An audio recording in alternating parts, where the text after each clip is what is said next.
রংপুরে ভরসা পরিবারের শিল্পপতি এমদাদুল হক ভরসার সঙ্গে জাতীয় নাগরিক পার্টির তরুণ নেতা আক্তার হোসেনের লড়াই ঘিরে সরগরম রংপুর 4 আসন। জামাতের সঙ্গে সমঝোতার ভিত্তিতে এনসিপিকে আসনটি ছেড়ে দেয় এবার এই আসনে জমে উঠেছে বিএনপি, এনসিপি ও জাপার ত্রিমুখী প্রতিদ্বন্দ্বিতা। ভোটাররা বলছেন এবার তারা উন্নয়ন বুঝে নিতে চান দলীয় প্রার্থীদের কাছ থেকে। রংপুরের নির্বাচনী আসনগুলো নিয়ে শাহ বাইজিদ আহমেদের ধারাবাহিক প্রতিবেদনের আজ দেখুন চতুর্থ পর্ব।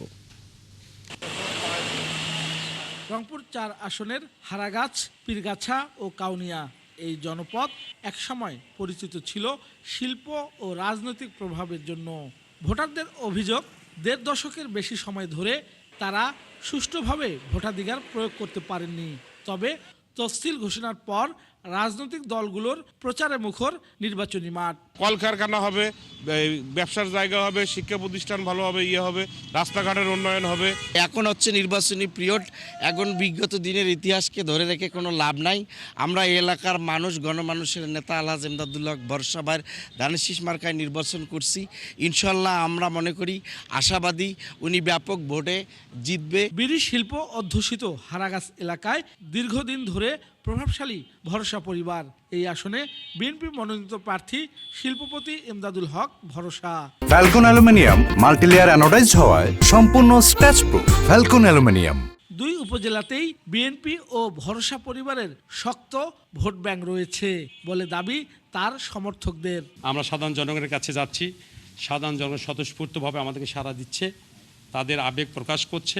তারা শুধু এই 12ই ফেব্রুয়ারির দিনটি অপেক্ষা করছে। 12 ফেব্রুয়ারি আসবে, নির্বাচন হবে।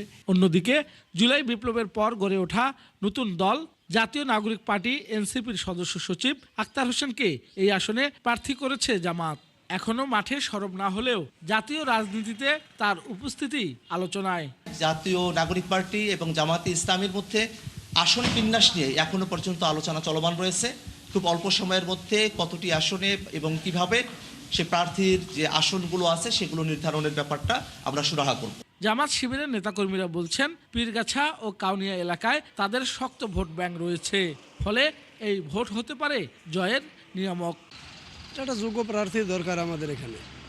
এতদিন যারা এখানে মন্ত্রী এমপি ছিলেন তারা তো আসলে সব কিছুই করছেন নিজের স্বার্থে, জনগণ বা এলাকার স্বার্থে তারা কিছু করেনি। আমার তো ওইটাই আশা আছে, ওই সংবং লোক দেবো না, যে লোক সঠিক তাকে এবার জয় করে আমার আশা। এদিকে জাতীয় পার্টি থেকে লড়াইয়ে আছেন সাবেক উপজেলা চেয়ারম্যান মাহবুবুর রহমান। দলকে চাঙ্গা করতে তাকে মনোনয়ন দিয়েছে জাপা। সুষ্ঠু নির্বাচন হলে জয়ের ব্যাপারে আশাবাদী তিনি। আল্লাহ উপরে যদি নির্বাচিত হই, রংপুরকে নিয়ে আমি কাজ করতে চাই, রংপুরের স্বাস্থ্যসেবা নিয়ে কাজ করতে চাই, রংপুরের মানুষের কর্মসংস্থান নিয়ে কাজ করতে চাই। আমার এলাকায় যে ইন্ডাস্ট্রিয়াল জোন হওয়ার জন্য জমিয়া কর হয়েছে সেটাকে নিয়ে কাজ করতে চাই, তিস্তা মহাপরিকল্পনা নিয়ে কাজ করতে চাই। নির্বাচন অফিসের তথ্য অনুযায়ী রংপুর 4, কাউনিয়া ও পীরগাছা আসনে মোট ভোটার প্রায় 4,84,000। এই বিপুল ভোটারের রায় নির্ধারণ করবে ভরসা পরিবারের প্রভাব, নতুন রাজনীতির ডাক নাকি পুরনো শক্তির প্রত্যাবর্তন। শাহ বাইজিদ আহমেদ, 71, রংপুর।